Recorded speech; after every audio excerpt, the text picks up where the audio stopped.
Assalamualaikum warahmatullahi wabarakatuh. Perkenalkan, nama saya Siti Mailatur Rahmah, NIM 3130023076. Program studi S1 Sistem Informasi, Fakultas Ekonomi Bisnis dan Teknologi Digital, Universitas Nahdlatul Ulama Surabaya.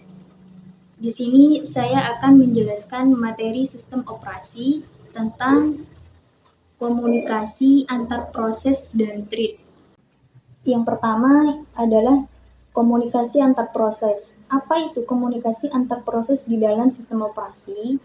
Komunikasi antar proses adalah seperangkat antarmuka pemrograman yang memungkinkan pemrogram untuk mengordinasikan tindakan di berbagai proses yang dapat berjalan secara bersamaan dalam suatu sistem operasi.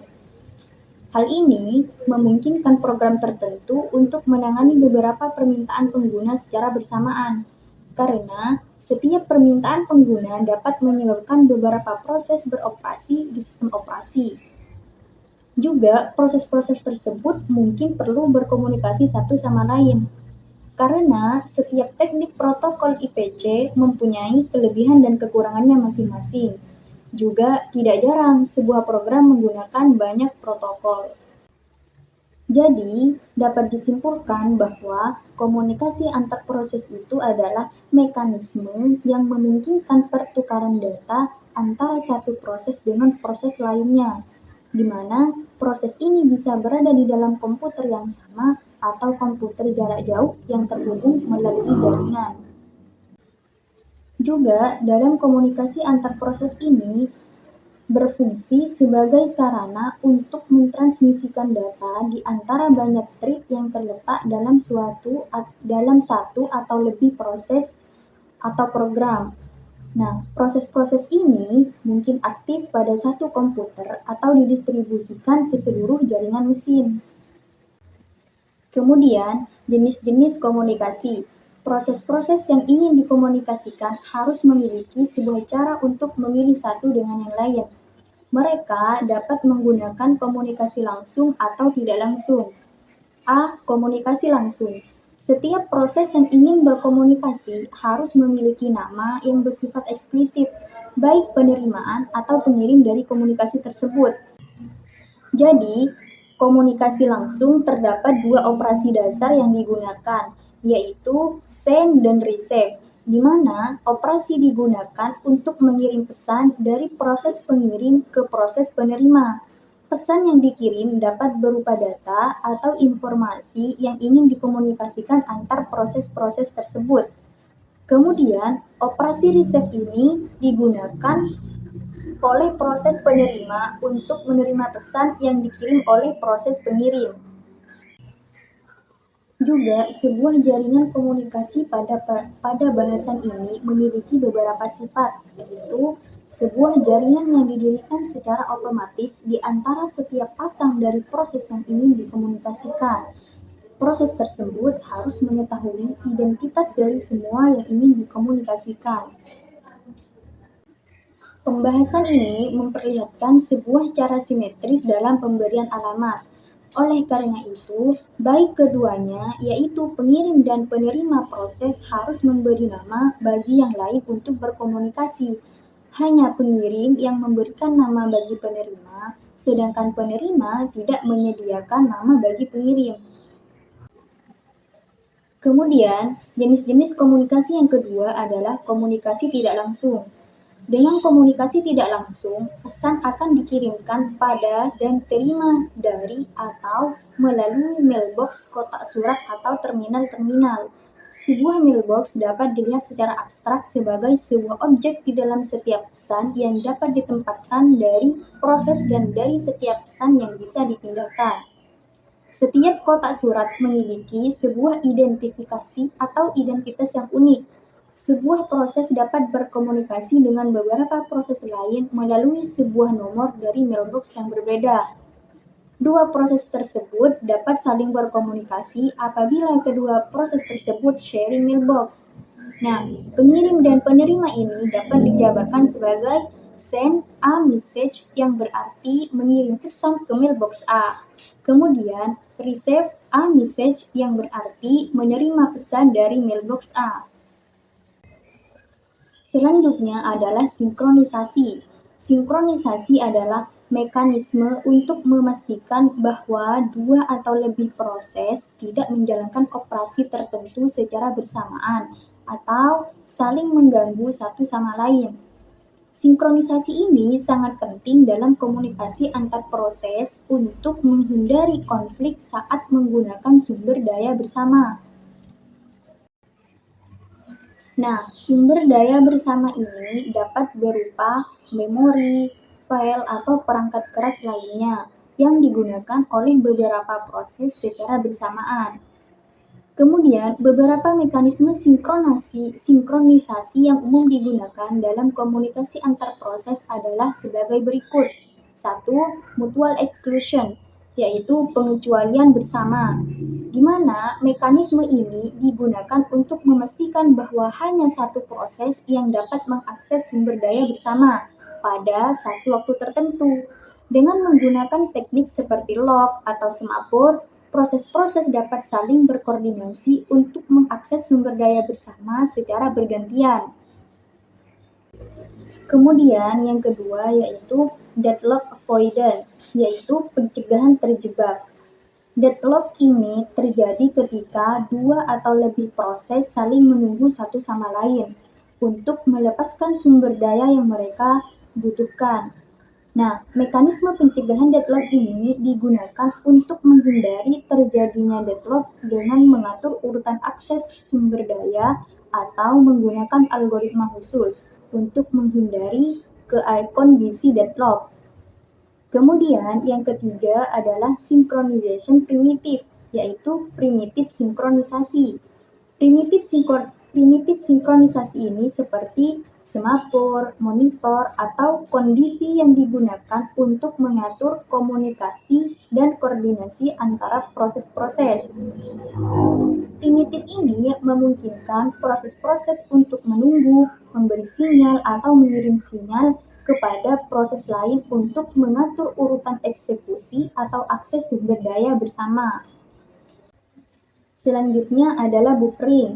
Buffering ini adalah teknik untuk menyimpan data sementara dalam buffer saat proses sedang berlangsung.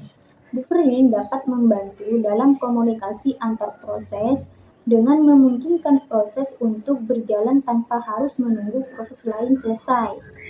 Buffering ini dapat dilakukan dalam dua bentuk, yaitu 1. Buffering penuh atau full buffering.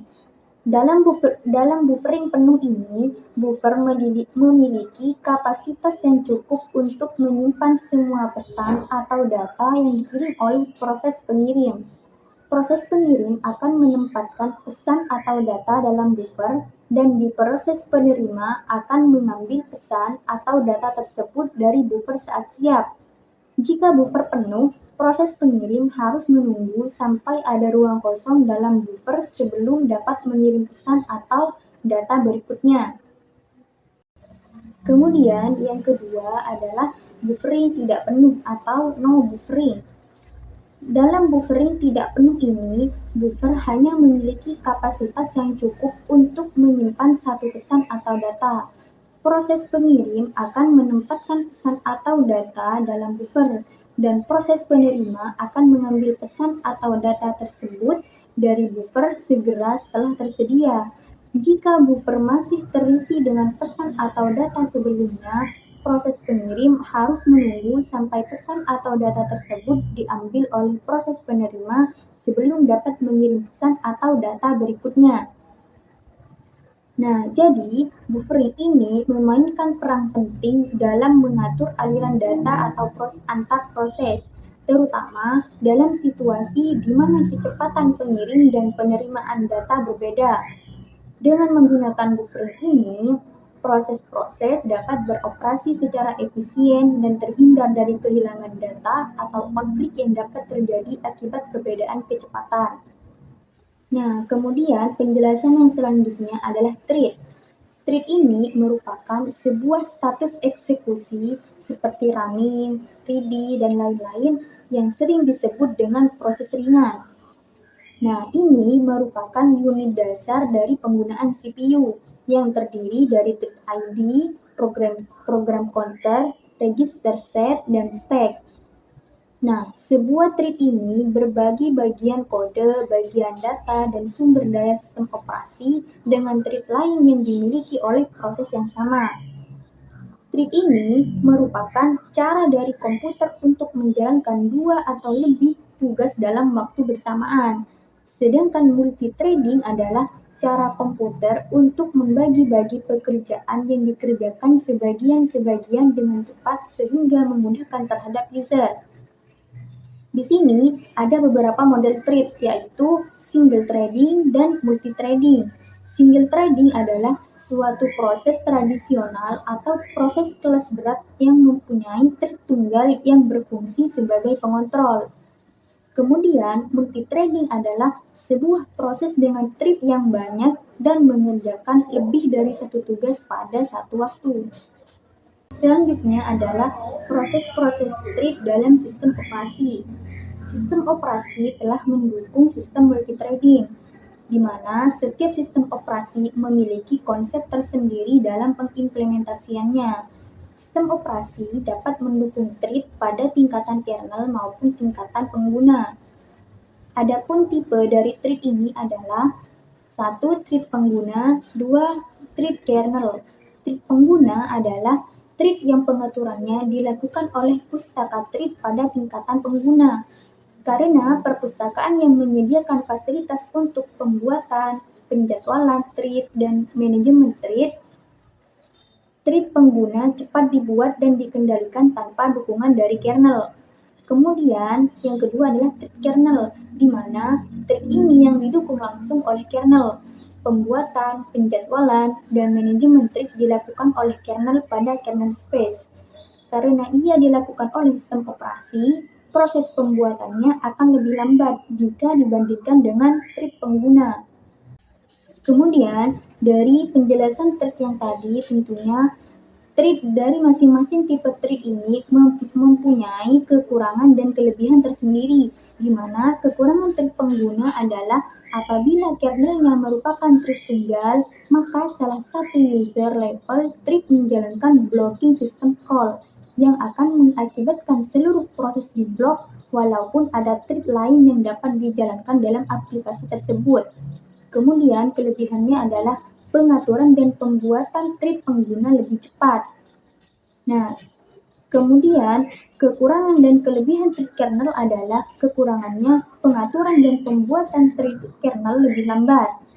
Kemudian kelebihannya adalah jika sebuah thread menjalankan blocking system call, maka kernel dapat menjadwalkan thread lain di aplikasi untuk melakukan eksekusi pada lingkungan multiprosesor.